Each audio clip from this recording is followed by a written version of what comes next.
നമ്മൾ തേർഡ് ഡയമെൻഷനിലാണല്ലോ ജീവിക്കുന്നത്. ഈ 9th ഡയമെൻഷൻസ് വേറെ ഇതിനകത്തുണ്ട്. പക്ഷെ 9th നമുക്ക് എത്താനുള്ളത് ഇല്ല. പക്ഷെ നമ്മളൊരു 4th ഡയമെൻഷനൊക്കെ ചാത്തന്മാരും നമ്മളെ സഹായിക്കാറുണ്ട്. ജസ്റ്റ് അറിവിന് വേണ്ടി പറഞ്ഞ തമാശ. എന്റെ തലയിലുള്ള കിളിയെല്ലാം പറഞ്ഞു പോയി. ഇന്റർവ്യൂ എടുത്തവർക്ക് ആർക്കെങ്കിലും എന്തെങ്കിലും പറ്റിയിട്ടുണ്ടോ ഇന്നേവരെ? ഇല്ല, അത് പറ്റിട്ടില്ല. ആക്ച്വലി ഞാൻ ഇപ്പൊ ഇവിടെ നിന്ന് സംസാരിക്കുന്നില്ലേ, നമ്മൾ ആക്ച്വലി ഒരു 1200 വർഷം മുമ്പ് ഇവിടെ നിന്ന് സംസാരിച്ചിട്ടുണ്ട്. പക്ഷേ ഈ സെറ്റപ്പ് അല്ലേ, വേറെ ഇതാണ്. നമ്മളൊരു 3200 വർഷം അപ്പുറവും ഇവിടെ നിന്ന് സംസാരിക്കുന്നുണ്ട് 5th ഡയമെൻഷനിൽ. മനസ്സിലായോ? കാരണം നമ്മൾ ഇവിടെ എക്സിസ്റ്റഡ് ആണ്, നമ്മളിവിടെ തന്നെ ഉണ്ട്. അതായത് സമയവും കാലവും 3rd ഡയമെൻഷനിലേ ഉള്ളൂ. മറ്റിടത്ത് ഈ സാധനം മൂവ് ചെയ്യത്തില്ല. മനസ്സിലായോ? ഈ ഡയമെൻഷൻസിനെ കുറിച്ച് കുറച്ചുകൂടെ പഠിക്കുക. കാര്യം നമ്മൾ ഇവിടെ തന്നെ ഉണ്ട്, നമ്മൾ ഇവിടെ വിട്ട് എവിടെയും പോവില്ല. പുനർജന്മൊന്നുമല്ല. നമ്മൾ തമ്മിൽ ഈ സംസാരിക്കുന്നില്ലേ, നമ്മളൊരു 1200 വർഷം മുമ്പ് ഇരുന്ന് സംസാരിക്കുന്നുണ്ട്. പക്ഷെ കാട്ടിനകത്തായിരിക്കും. ചിലപ്പോൾ ഒരു 7000 വർഷം മുമ്പ് ഇരുന്ന് സംസാരിക്കുന്നുണ്ടായിരിക്കും. ചിലപ്പോൾ 1 മില്യൺ വർഷം മുമ്പ് ഇരുന്ന് സംസാരിക്കുന്നത്. We just exist. മരിക്കത്തില്ലേ? നമ്മൾ ബിംബങ്ങൾ മാത്രമാണ്. മനസ്സിലായോ? ഡയമെൻഷനകത്ത് ബിംബങ്ങൾ മാത്രമാണ് നമ്മൾ. Time stand still. മനസ്സിലായോ? ഇത് എങ്ങനെയാ പഠിച്ചത് അപ്പൊ? അല്ല, നിങ്ങൾ ഡയമെൻഷൻസിനെ കുറിച്ച് പഠിച്ചാൽ മതി. ഇങ്ങനെയാണല്ലേ? അതായത് ഇയേഴ്സ് മുമ്പും ഈ സെയിം കാര്യങ്ങൾ നടന്നിട്ടുണ്ട്. ഈ സെയിം സാധനം ഇവിടെ തന്നെ നടന്നുകൊണ്ടിരിക്കുന്നുണ്ട്. ഇപ്പൊ 3200 വർഷം മുമ്പ് നമ്മൾ ഈ സംസാരിക്കുന്നത് നടന്നുകൊണ്ടിരിക്കും. അതായത് ആ ഡയമെൻഷനിൽ ഇപ്പൊ 3000 വർഷം മുമ്പ്, 3000 വർഷം അപ്പുറവും ഉണ്ട്. 1 മില്യൺ വർഷം മുമ്പ് നമ്മൾ ഇവിടെ നിന്ന് സംസാരിക്കുന്നുണ്ട്. Just an action. അതുകൊണ്ടാണ് എനിക്ക് ഇവര് പറയുന്ന ഒന്നും ഒരു മാറ്റർ ആയിട്ട് വരാത്തത്. അപ്പൊ ഇത് ഇനിയും റിപ്പീറ്റ് ആയിക്കൊണ്ടേയിരിക്കും. അപ്പൊ ഇങ്ങനെയൊക്കെ പറയുമ്പോൾ ഈ ടൈം ട്രാവൽ ഒക്കെ പോസിബിൾ ആണ്. അതാണ് ടൈം ട്രാവൽ. അവർ ജസ്റ്റ് സിമ്പിൾ സാധനമാണ്. It's going to happen very soon. ശരിക്കും ഡൈമെൻഷണൽ ഷിഫ്റ്റ് നടക്കും. യെസ്. ഓക്കേ. അപ്പം ശരിക്കും പറഞ്ഞാൽ ഒന്നുമില്ല, മറ്റേ സ്പീഡ് ഓഫ് ലൈറ്റിന്റെ തൊട്ടപ്പുറത്ത് പോയാൽ മതി. നമ്മുടെ ചൈനയൊക്കെ ചെയ്തു വെച്ചിട്ടുള്ള പരിപാടി എന്തൊക്കെയൊന്നുമല്ലോ അറിയാമോ? നമ്മുടെ സ്പീഡ് Mach 24 ഒക്കെ എത്തി. Mach 24 നിന്ന് ഇച്ചിരി കൂടെ ഉള്ളൂ അപ്പുറത്തോട്ട് ഫ്ലിപ്പ് ചെയ്യാൻ. അപ്പൊ ഈ ടൈം ട്രാവൽ ഒക്കെ സബ്ജക്റ്റ് പറഞ്ഞ ഒരു 10-20 വർഷത്തിനുള്ളിൽ പോസിബിൾ ആകുന്നതാണ്. 20 വർഷം ഒന്നും ആവശ്യമില്ല. കാരണം AI വന്നല്ലോ. അതുങ്ങൾ ഇപ്പൊ കാൽക്കുലേഷൻ കൊടുക്കും. മനസ്സിലായി. അയ്യോ ഒന്നും പറയണ്ട, നമ്മളിവിടെ ഉണ്ട്, നമുക്കൊന്നും സംഭവിക്കാൻ പോണില്ല. അപ്പൊ നമുക്ക് ഇത്രയൊക്കെ ആയിട്ടും ഈ ഡെത്ത് എന്ന് പറഞ്ഞൊരു സംഭവം അതപ്പോ എങ്ങനെയാ? ഡെത്ത് ഓൾറെഡി ഇപ്പം ഇപ്രാവശ്യം മറ്റേ ചൈനയിൽ കോൺഫറൻസ് നടന്ന സമയത്ത് വ്ളാദിമിർ പുടിനും ജിൻപിങ്ങും കൂടെ സംസാരിച്ചുകൊണ്ട് വരുന്നുണ്ടല്ലോ. 65 is the youngest age, looking for 150 years. കാര്യം അത്ര ടെക്നോളജി ഡെവലപ്പ് ആയെന്ന്. ഇത് മരിച്ചൊന്നും പോവില്ലേ, മരിക്കാൻ സമ്മതിക്കില്ല. പൈസ ഉള്ളവർക്കൊന്നുമല്ല. ചൈന എന്താ ചൈന ഇവിടെ പൈസ ഉള്ളവർക്ക് കൊടുക്കുന്നത്? എല്ലാവർക്കും അല്ലേ കൊടുക്കുന്നത്. റഷ്യ പുതിയ സാധനം ഡെവലപ്പ് ചെയ്തിട്ടുണ്ട്. RNA വെച്ചിട്ട് ക്യാൻസറിന് മരുന്ന് കണ്ടുപിടിച്ചിട്ടുണ്ട്. ക്യാൻസറിന് ആക്ച്വലി മരുന്നില്ല, ക്യാൻസറിന് ചികിത്സയേ ഉള്ളൂ. പുതിയ സാധനം കണ്ടുപിടിച്ചിട്ടുണ്ട്. നിങ്ങളുടെ DNA കൊടുത്തു കഴിഞ്ഞാൽ 1.5 മണിക്കൂറിനകത്ത് നിങ്ങൾക്ക് വേണ്ടിയുള്ള കസ്റ്റം മെയ്ഡ് മെഡിസിൻ അത് പർട്ടിക്കുലർലി പോയി ഹണ്ട് ചെയ്ത് ആ സെൽസിനെ മാത്രം കൊല്ലുന്ന സാധനത്തിന് അവന്മാർ കണ്ടുപിടിച്ചിട്ടുണ്ട്. പക്ഷേ only for Russians human trial already നടന്നുകൊണ്ടിരിക്കുന്നു. അങ്ങനെയൊക്കെ നോക്കുമ്പോഴത്തേക്ക് കുറച്ച് വർഷങ്ങൾ മതി മൊത്തത്തിൽ അഡ്വാൻസ്ഡ് ആവാനായിട്ട്. ഓൾറെഡി നമ്മുടെ കേരളത്തിലെ മരണനിരക്കിന്റെ ഏജ് എത്ര? 70ക്ക് എബോവ് പോയി. മുമ്പൊക്കെ എന്ന് പറഞ്ഞാൽ 50-52 വയസ്സിൽ മരിച്ചോണ്ടിരുന്നത്. ഇപ്പൊ 79, 80, 82. നിങ്ങൾക്കറിയാവുന്ന എത്ര പേര് ആക്സിഡന്റ് ഒന്നും അല്ലാതെ പ്രായമായി മരിക്കുന്നവരുടെ ഏജ് എത്ര? പ്രായമായി മരിക്കുന്നതിനേക്കാൾ കൂടുതൽ നമ്മൾ അല്ലാത്ത മരണമാണ് ഇപ്പൊ കാണാറ്. പ്രായമായി മരിക്കുന്നവർ എത്ര അവരുടെ ഒരു ഏജ് റേഞ്ച്? ഒരു 80-85 80-ന് മുകളിലാണ്. അതായത് എബോ 78 പോയി കഴിഞ്ഞു നമ്മൾ. അത് ജപ്പാനൊക്കെ അച്ചീവ് ചെയ്ത സാധനമാണ്. അമേരിക്കയൊക്കെ താഴെ, അമേരിക്ക 68. കാര്യം പിന്നെ അച്ചീവ് ചെയ്യാൻ പറ്റുന്നില്ല, ഈ പിന്നെ ആക്സസ് ചെയ്യാൻ പറ്റുന്നില്ല മെഡിക്കെയർ. പക്ഷെ ഈ പണ്ടത്തെ വെച്ച് നോക്കുവാണെങ്കിൽ ഈ ഹാർട്ട് അറ്റാക്സ്, കാർഡിയാക് അറസ്റ്റ് ഒക്കെ വന്ന് മരിക്കുന്നവരുടെ ഏജ് കമ്പാരിറ്റീവ്ലി കുറഞ്ഞു വരുന്നതായിട്ട് ഫീൽ പണ്ട് വേറെ പലതും വന്നായിരുന്നു ചത്തോണ്ടിരുന്നത്. ഈ വെറുതെ പറയുന്നത് പണ്ടത്തേക്കും ആരോഗ്യമാണ്. ആകെക്കൂടെ മൊത്തം ജനസംഖ്യയുടെ 1% ഒക്കെയാണ് സർവൈവ് ചെയ്ത് വെളിയിൽ പോണത്. ഒരു മസൂരി വരുന്നു, ഒരു പഞ്ചായത്ത് മുഴുവൻ അങ്ങ് മരിക്കുന്നു, ഒരു ക്ഷയരോഗം വരുന്നു, ഒരു ജില്ല മുഴുവൻ മരിക്കുന്നു. അതൊന്നും ഇപ്പൊ ഇല്ലേ. കണ്ടേജിയസ് സാധനം ഒന്നും ഇപ്പൊ ഇല്ലേ. ഇപ്പൊ ഉള്ള സാധനം എന്ന് പറഞ്ഞു കഴിഞ്ഞാല് മറ്റേ വാൾ ബ്ലോക്ക് അത് ഇതൊക്കെയാണ്. അത് ആ ലൈഫ് സ്റ്റൈല് സെറ്റ് ചെയ്ത് കഴിഞ്ഞാൽ പോവും. അതിനല്ല, മര്യാദക്ക് ജീവിക്കുന്ന ഒരു മനുഷ്യൻ എത്ര വർഷം ജീവിക്കും എന്നുള്ള അതാണ്. അതായത് നമ്മൾ ബെറ്റർ ഹെൽത്ത് കെയർ കൊടുക്കുന്നുണ്ടെന്നുള്ള രീതിയിലല്ലേ. എൻ്റെ അച്ഛൻ 84 വയസ്സായി. എന്തെങ്കിലും വന്നു കഴിഞ്ഞാൽ ആശുപത്രിയിൽ പോവും. അപ്പൊ ആശുപത്രിയിൽ നിന്ന് അവർ സെറ്റ് ചെയ്ത് കൊടുക്കും. ശരി. 84 വയസ്സുള്ള എത്ര പെർസെൻറ്റേജ് ഓഫ് ആളുകൾ ഉണ്ടായിരുന്നു ഒരു 40 വർഷം മുമ്പ് കേരളത്തിൽ? എങ്ങനെ ഇത് ഹാപ്പൻഡ് ആകുന്നു? ടെക്നോളജി, മനസ്സിലായോ? Better health care. അടുത്ത സാധനം എന്ന് പറയുന്നത് ഡയമെൻഷൻ മാറ്റുകയാണ്, മനസ്സിലായോ? നമ്മൾ അടുത്ത ഡയമെൻഷനിൽ ചെന്നിരിക്കുന്നു. 16 വയസ്സുള്ള എൻ്റെ അച്ഛനുമായിട്ട് ഞാൻ ഇരുന്ന് സംസാരിക്കും. പറയുമ്പോൾ ശരിക്കും you think about it. It's almost we are very close to it.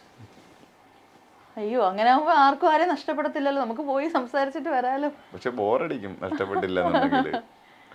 അത് ശരി, അത് ശരി. പിന്നെ കുറച്ച് കഴിയുമ്പോൾ ബോറടിക്കും. സാബുചേട്ടൻ അങ്ങനെ ഒരു സംഭവം കിട്ടുകയാണെങ്കിലേ എങ്ങോട്ട് പോവാനായിരിക്കും ഒരു ആഗ്രഹം? ആരെങ്കിലും മീറ്റ് ചെയ്യാനോ, ഫാമിലിയിലുള്ളവരെയാണോ? എന്തായിരിക്കും ആഗ്രഹം? എവിടെ പോവാനാ? ഒന്നും വേണ്ടെന്നേ, ഇത് കണ്ട് വാവളന്ന് നിൽക്കാന്നുള്ളേ ഉള്ളൂ. നമ്മൾ എവിടെ എത്തി എന്നുള്ളതിന് സന്തോഷിക്കുക എന്നുള്ളതേ ഉള്ളൂ. അല്ലാതെ ആരെ കാണുമൊന്നും വേണ്ട. എന്നാൽ ഇത്രയും ചിന്തിക്കുന്ന ആൾക്ക് അതിനും ഒരു ഉത്തരം കാണുമായിരിക്കും. പക്ഷെ ഉത്തരവൊന്നും ഇല്ലെന്ന്, നമ്മൾ പുതിയ പുതിയ ആളുകളെ കാണാവുന്നേ. പഴയവരൊക്കെ പോട്ടെ, പുതിയതായിട്ട് വിളിച്ചോണ്ട് വരണ്ട, അത്രേ ഉള്ളൂ. പിന്നെ നമ്മൾ ഈ ബിഗ് ബോസിന്റെ കാര്യം വൈൻഡപ്പ് ചെയ്യുകയാണ്. അപ്പൊ അതിനു മുമ്പ് ഏറ്റവും കൂടുതൽ ഈ സാബുമാനെ കുറിച്ചിട്ട് വരുന്നൊരു ട്രോൾ ഉണ്ടായിരുന്നു. വാട്ട് ഐ ഓർഡേർഡ് എന്നിട്ട് സാബുമോന് പാവം പയ്യൻ. ആ പയ്യന് ഇതിലേറ്റവും വലിയ ദ്രോഹം ആ പയ്യനെ എടുത്തവന്മാരത്ത് അവന്മാരെ ഞാൻ തെറി വിളിക്കുന്നു. അങ്ങനെ ഒരാൾക്ക് പറ്റിയ ഒരു പ്ലാറ്റ്ഫോം അല്ല അത്. അത് ആ ചൂസ് ചെയ്തവന്മാരെ ഞാൻ തെറി വിളിക്കുള്ളൂ. ഭയങ്കര മര്യാദകേടാണ്. അവർക്ക് അപ്പം ചൂസ് ചെയ്യാൻ ഇരുന്ന ടീമിന് ബോധമില്ല എന്നുള്ളതാണ്. അവർക്ക് ജഡ്ജ്മെന്റിൽ എറർ ഉണ്ടായെന്നുള്ളതാണ്. അത് ബിഗ് ബോസിന്റെ തലയിലേ കൊടുക്കുള്ളൂ. ശരിക്കും ഈ പറഞ്ഞ ഓഡിയൻസ് തന്നെ, അല്ലെങ്കിൽ ഇവന്മാരുടെ വല്ല ബന്ധുക്കളെയൊക്കെ ബന്ധുവായിരിക്കും അവൻ. അല്ലാതെ സാവമാനെ അതിനകത്ത് എടുത്തോണ്ട് വന്നതിന്റെ ഇതെനിക്ക് മനസ്സിലായില്ല. അല്ല, ഓഡീഷനിൽ അപ്പൊ ഇവന്മാരുടെ ആരെങ്കിലും ബന്ധുവോ കസിനോ ഒക്കെ ആയിരിക്കും. സ്ട്രൈറ്റ് ആണെങ്കിൽ ഓഡീഷൻസിലൊന്നും ഇതാവാനുള്ള ചാൻസ് ഇല്ല അല്ലേ? എനിക്ക് തോന്നിയില്ല. അവന്മാരുടെ എന്തെങ്കിലും കസിനോ ഫ്രണ്ടോ അങ്ങനെയൊക്കെ ആയിരിക്കും. അത് അവനൊന്നിലും ഇല്ല. അപ്പം വേറൊരു സ്ട്രാറ്റജി ഉണ്ട്. ഈ വീക്കസ്റ്റ് കണ്ടസ്റ്റന്റിനെ മാക്സിമം പുഷ് ചെയ്യുക, സ്ട്രോങ്ങസ്റ്റ് കണ്ടസ്റ്റന്റിനെ വെളിയിലാക്കുക എന്ന് പറയുന്നൊരു സ്ട്രാറ്റജി ഉണ്ട്. അപ്പം കാരണം ഫൈനലിൽ ഇത് സർവൈവ് ചെയ്യില്ല എന്നറിയാം. അപ്പം അവർക്ക് ഇഷ്ടപ്പെട്ട കണ്ടസ്റ്റന്റിനെതിരെ ഏറ്റവും വീക്കറായിട്ടുള്ള ആളുകളെ മാത്രം കൊണ്ടുവച്ചു കൊടുത്താൽ അവരുടെ കണ്ടസ്റ്റന്റ് ഈസി വാക്ക് ഓവർ നടക്കും എന്നുള്ളത് മനസ്സിലായി. അപ്പൊ അതൊക്കെ ആ പയ്യനെ കൊണ്ടുവന്ന് ഇട്ട് മെന്റൽ ടോർച്ചർ കൊടുക്കേണ്ട ആവശ്യമില്ല. അത് ഇനിയിപ്പം ഇറങ്ങിക്കഴിഞ്ഞാലും ആൾക്ക് ഇത് പറഞ്ഞിട്ടുള്ള ഇതൊക്കെ പയ്യൻ എന്ത് ചെയ്യാന്, പാവം, വെരി പാവം കൈ, വെരി പാവം കൈ. അങ്ങനെയുള്ളവരെ എടുക്കരുത്. എന്തിനാ എടുക്കുന്നത്? മെന്റൽ ടോർച്ചർ കൊടുക്കാൻ. ആ പയ്യൻ എന്തുമാത്രം ട്രോമ ഉണ്ടാവും അറിയുമോ വെളി ഇറങ്ങുമ്പോ? പിന്നെ ഇത് തമാശയുള്ള സാധനമൊന്നുമല്ല, ചെയ്യരുത്. ചെയ്യരുത്. അപ്പൊ സാബുചേട്ടന്റെ മറ്റു വേറെ വിശേഷം ചോദിക്കുകയാണെങ്കിൽ മൂവിയുടെ ഒരു കാര്യം ഇടയ്ക്ക് ഇങ്ങനെ പറയുന്നത് കേട്ടായിരുന്നു, ഡിറക്ഷനിലോട്ടുള്ള കാര്യമൊക്കെ. അതിപ്പോ സത്യത്തിൽ എന്തായി? ഞാനത് പിന്നെ ആക്ച്വലി ലിജോ പറഞ്ഞൊരു പ്രോജക്റ്റാണ് ഞാൻ എഴുതിക്കൊണ്ടിരുന്നത്. ഞാൻ എഴുതിയിട്ട് ഞാൻ അത്ര സാറ്റിസ്ഫൈഡ് ആയില്ല. ആൻഡ് ഹീ ഗേവ് മീ പുള്ളി എനിക്ക് വേറെ കുറച്ച് റൈറ്റേഴ്സിന് തന്നു. അപ്പം അതിൻ്റെ ഇത് ഏതാണ്ട് 1 വർഷത്തിൽ കൂടുതൽ ഇരുന്ന് വർക്ക് ചെയ്തു. ഞാനും പിന്നെ എൻ്റെ പ്രൊഡ്യൂസറും ഒന്നും സാറ്റിസ്ഫൈഡ് അല്ല. അതുകൊണ്ട് വീണ്ടും ഒന്നേന്ന് സ്റ്റാർട്ട് ചെയ്യാണ്. സാബു ചേട്ടാ, അപ്പം എഴുതുന്ന സമയത്ത് ഒരുപാട് കാര്യങ്ങൾ ശ്രദ്ധിക്കേണ്ടതായിട്ടുണ്ടല്ലോ. കാരണം ഇപ്പം ഒരു പേര് വന്നു കഴിഞ്ഞാൽ അത് പ്രശ്നം. സെൻസർ ബോർഡ് അത്ര മറ്റേ ലെൻസ് കൊണ്ടല്ലേ ഇരിക്കുന്നത്. അപ്പൊ അങ്ങനത്തെ കുറെ പ്രശ്നങ്ങളുണ്ടല്ലോ. ഇനി അതിനകത്തോടെ കൊണ്ടുവരണം. ആദ്യം ഇവന്മാരുടെ അടുത്ത് ചോദിക്കണം, സാർ ഈ പേര് ഇങ്ങനെ ഇട്ട് കഴിഞ്ഞാൽ ഓക്കെ ആണോ അങ്ങനെ, അല്ലെങ്കിൽ ഗവൺമെന്റ് അലോട്ട് ചെയ്യുക പേരുകൾ. അവർ പറയുക ഇന്ന പേര് ഇന്ന ആളുകൾ ഇടുക എന്ന് പറയണം. അല്ലാതെ വേറെ ഇതിനകത്ത് എനിക്കൊരു സൊല്യൂഷൻ തോന്നുന്നില്ല. കാരണം ഓൾമോസ്റ്റ് നമ്മുടെ കാര്യങ്ങൾക്കകത്തല്ലേ അങ്ങനെ വന്നു തുടങ്ങി. അപ്പോൾ പിന്നെ ഇതും കൂടെ അങ്ങ് ചെയ്യാന്നുള്ളതാണ്. മനസ്സിലായി? അല്ലെ, ഓപ്പൺ ആയിട്ട് വരാണെങ്കിൽ എല്ലാത്തിനും കൃത്യമായ ഒരു നിലപാടുള്ള ആളാണല്ലോ സാബു ചേട്ടൻ. നിലപാടിന്റെ സാധനമൊന്നുമില്ല ഇതിനകത്ത്. വളരെ ക്ലാരിറ്റിയോടെ സുപ്രീം കോടതിയുടെ വിധി കിടപ്പുണ്ട്. അവർക്ക് സെൻസർ ചെയ്യാൻ പറയാനുള്ള അധികാരമില്ല, അവർക്ക് സർട്ടിഫൈ ചെയ്യാനുള്ള അധികാരമാണുള്ളത്. അതായത് അഡൽട്സ് മൂവിയാണോ എല്ലാവർക്കും കാണാൻ പറ്റുന്ന സർട്ടിഫിക്കേഷൻ പവർ മാത്രമുള്ളൊരു സാധനമാണ് ഈ സെൻസർ ബോർഡ് എന്ന് പറയുന്നത്. എന്നിട്ട് ഈ വന്നിരിക്കുന്ന ആളുകൾ വിചാരിക്കും, അപ്പോൾ ചോദിക്കും, പക്ഷേ ഈ സിനിമകളെല്ലാം ഇങ്ങനെ ഇവർ പറയുന്നത് വെച്ച് കട്ട് ചെയ്യുമെന്ന് പറഞ്ഞ് കോടിക്കണക്കിന് രൂപയൊക്കെ സിനിമ ഉണ്ടാക്കിയിട്ട് റിലീസ് ഡേറ്റ് സെറ്റ് ഇട്ട് ഏറ്റവും ലാസ്റ്റാണ് ഇത് കൊണ്ടിന്ന് വെച്ച് കൊടുക്കുന്നത്. അപ്പോഴത്തേക്ക് ഇവർ മാറ്റാൻ പറയുമ്പോഴത്തേക്ക് എന്നാൽ പിന്നെ കോപ്പ് അതെടുത്ത് കളഞ്ഞിട്ട് ബീപ്പ് അടിച്ചിട്ട് പടം ഇറക്കട എന്ന് പറയും. അല്ലെന്നുണ്ടെങ്കിൽ കോടതിയിൽ പോവുക. പക്ഷേ ടേക്സ് ടൈം. നമുക്ക് കുറച്ച് ടൈം എടുക്കും. ടൈം എടുത്താൽ നമുക്ക് അനുകൂലമായ വിധി കിട്ടും. അങ്ങനെ ചെയ്യുന്ന പടമുണ്ട്. ഇതാ ഇപ്പോൾ ഐ പേഴ്സണലി നോ വെട്രിമാറിൻ്റെ ഒരു മൂവിയുണ്ട്. കട്ട് ചെയ്യാൻ പറഞ്ഞു, കട്ട് ചെയ്തില്ല എന്ന് പറഞ്ഞു. സർട്ടിഫൈ ചെയ്ത് തന്നാൽ മതി എന്ന് പറഞ്ഞു. കേസ് നടന്നുകൊണ്ടിരിക്കുകയാണ്. കോടതിയിൽ നിന്ന് ഇപ്പോൾ വിധി വരും. കാരണം സുപ്രീം കോടതി ഓൾറെഡി പറഞ്ഞു നിങ്ങൾക്ക് സർട്ടിഫൈ ചെയ്യാനുള്ള ഇതേ ഉള്ളൂ. പിന്നെ എന്താന്ന് പറഞ്ഞു കഴിഞ്ഞാൽ ഈ സെൻസർ ബോർഡിനകത്തിരിക്കുന്നങ്ങളൊന്നും സിനിമ എന്താന്ന് പോലും അറിഞ്ഞുകൂടാത്ത കക്ഷികളാണ്. ഇത് ഇപ്പം പിന്നെ ഞാൻ പൊളിറ്റിക്സ് തന്നെ വളരെ ഓപ്പൺലി കാര്യം പറയാം. ഈ BJP സർക്കാരാണ് ഈ മെമ്പേഴ്സിനെ തീരുമാനിക്കുന്നത്. വെറും ചെയ്യുന്ന കക്ഷികൾ സ്ഥാനമോഹത്തിന് വേണ്ടിയിട്ട് ഏതെങ്കിലും വല്ല സീരിയലിലോ പിന്നെ അവിടെ ഇവിടെയൊക്കെ പിന്നെ അഭിനയിച്ചിട്ടുള്ള കക്ഷികളാണ് ഈ സെൻസർ ബോർഡിൽ പോയി മെമ്പറായിട്ടുള്ളത്. കാരണം അവരെയൊക്കെ അപ്പോയിൻ്റ് ചെയ്തിട്ടുള്ളത്. അല്ലാതെ സിനിമയിൽ നല്ല ക്രിയേറ്റീവായിട്ടുള്ള ചെയ്തിട്ടുള്ള കക്ഷികളെയോ ഒന്നുമല്ല. മുമ്പുള്ള സർക്കാരുകളൊന്നും അങ്ങനെയല്ല ചെയ്തിരുന്നത്. എല്ലാ മനുഷ്യരെയും എല്ലാ തരത്തിലുള്ള ആളുകളെ എടുത്തിട്ട് ഇത് നമുക്ക് രാജ്യത്തിന് കുഴപ്പമായിട്ട് വരുന്ന വല്ല സാധനം ഉണ്ടെന്നൊക്കെ നോക്കേണ്ട കാര്യം മാത്രമേ ഇവർക്കുള്ളൂ. മനസ്സിലായത്? ഇതൊരു ആന്റി നാഷണൽ സാധനമാണെന്ന് നോക്കിയാൽ മതി. അല്ല സീതയെന്ന് പേരിടരുത്. എന്താണെന്നറിയുമോ, ഈ വന്നിരിക്കുന്ന ഈ സാധനങ്ങളെന്ന് പറയുന്നത് വെറും സബ്സ്റ്റാൻഡേർഡ് മനുഷ്യരാണ്. അപ്പോൾ ഇവർക്ക് ഞങ്ങൾ ഇതൊക്കെ കാണിച്ചു എന്നൊക്കെ പറഞ്ഞിട്ട് അടുത്ത ഒരു സ്ഥാനം BJP ഗവൺമെൻറ്റൊക്കെ കൊടുക്കും എന്ന് പറഞ്ഞിട്ട് ഷോ കാണിക്കാൻ വേണ്ടിയിട്ട്. അല്ലാതെ നിങ്ങൾക്കറിയാമോ ഏതെങ്കിലും ഒരു സെൻസർ ബോർഡിന് മെമ്പറെ? ഇല്ല, അറിയില്ല. നിങ്ങൾ എന്ത് കാണണം എന്ന് തീരുമാനിക്കുന്ന ആരാണെന്നുള്ള ആരെങ്കിലും നിങ്ങൾക്കറിയാമോ? ഇല്ല. വൈ? ഇവിടുത്തെ ഓഡിയൻസിന് അറിയാമോ?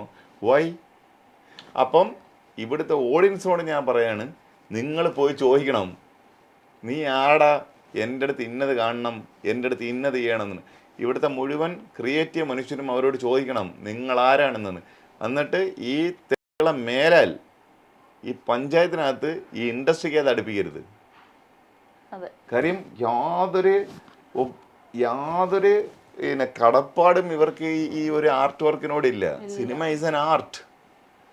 ആ ആർട്ടിനെ സെൻസർ ചെയ്യാൻ വേണ്ടിയിട്ട് സബ്സ്റ്റാൻഡേർഡ് ആയിട്ടുള്ള കുറേ മനുഷ്യർ വരെയാണ്. ഇവർ ഈ സ്ഥാനങ്ങൾ അച്ചീവ് ചെയ്ത് എങ്ങനെയാണെന്നുള്ളതൊക്കെ നിങ്ങൾ പോയി അന്വേഷിക്കുക. നിങ്ങളൊക്കെ പിന്നെ മീഡിയയിലുള്ളവരല്ലേ, നിങ്ങൾ പോയി ഇവർക്ക് ഈ സ്ഥാനം കിട്ടി എന്താണെന്ന് നിങ്ങളൊരു ഒരു 15 എപ്പിസോഡ് ചെയ്. ആരാണ് സെൻസർ ബോർഡ് മെമ്പർ എന്ന് നോക്കിയിട്ട് ആ സെൻസർ ബോർഡിൻ്റെ മെമ്പർ എങ്ങനെ മെമ്പറായെന്നും ഇയാൾ ആരാണെന്ന് നിങ്ങൾ എടുത്തിട്ട് നിങ്ങൾ ഓരോ എപ്പിസോഡ് വെച്ച് പബ്ലിഷ് ചെയ്യും. ജനം അറിയട്ടെ ഇവരാരാണെന്ന്. സിനിമയ്ക്കകത്ത് വന്ന് ക്രിയേറ്റീവ് പരിപാടിക്കകത്ത് വന്ന് ഇടപെടാൻ ഇവരാരാ? വെറും നിലവാരമില്ലാത്ത കുറേ മനുഷ്യർ. ഇതെൻ്റെ ശവപ്പെട്ടിക്കകത്തുള്ള ആണിയാണെന്നുള്ളത് എനിക്കറിയാം. കാര്യം നാളെ ഞാനൊരു വർക്ക് ചെയ്ത് കൊണ്ടുവന്നു കഴിഞ്ഞാൽ എനിക്ക് സെൻസർ സർട്ടിഫിക്കറ്റ് കിട്ടില്ല എന്ന് എനിക്കറിയാം. പക്ഷെ എൻ്റെ ധൈര്യം എന്താണെന്നറിയാമോ ഇത് പറയാനുള്ളത്? ഞാൻ സിനിമ എടുക്കുന്നതിന് മുമ്പേ എൻ്റെ പ്രൊഡ്യൂസറോട് പറയും എനിക്ക് ഈ പണി വരും, എടുത്തു കഴിഞ്ഞാൽ നമ്മൾ സുപ്രീം കോർട്ടിൽ പോയിട്ട് ഓർഡർ വാങ്ങിച്ചുകൊണ്ട് വരും എന്ന് പറയാനുള്ള ധൈര്യം എനിക്കുണ്ട്. അതുകൊണ്ട് അതെ.